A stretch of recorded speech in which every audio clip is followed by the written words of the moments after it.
回轉向我。羅馬書12章2節，不要效法這個世界，只要心意更新而變化，叫你們察驗何為上帝的善良、純全、可喜悅的旨意。神經常對我靈魂深處去發言，俾我知道需要回轉向佢。省察過去，當主尋求我嘅時候，我卻係一味咁體貼自己嘅喜好。佢多次呼喚我，置若罔聞。佢喺我路上放一啲障礙，本來想等我停低落嚟尋求佢，我卻係冥頑不靈，依然我行我素咁盲目往前衝。唔通過去嘅教訓已經煙消雲散？唔通我全然忘記咗主嘅教導？面對自己嘅頑固同埋悖逆，主嗰份融化人心嘅愛，同埋曾經被我視為珍寶嘅話語，唔通今日唔再珍貴咩？主體恤我嘅軟弱，輕聲咁提醒我放低焦慮，凡事相信佢嘅供應係完備，唔需要我用人嘅辦法去幫忙，我亦都絕對唔會缺乏。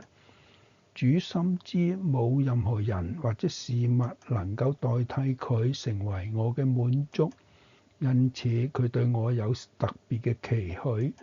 只有完全嘅信靠能夠討佢嘅歡喜。呢段日子我經常感到疲乏困倦，本該擁有嘅剛強同埋豐盛喜樂，完全被過度嘅憂慮所壓制。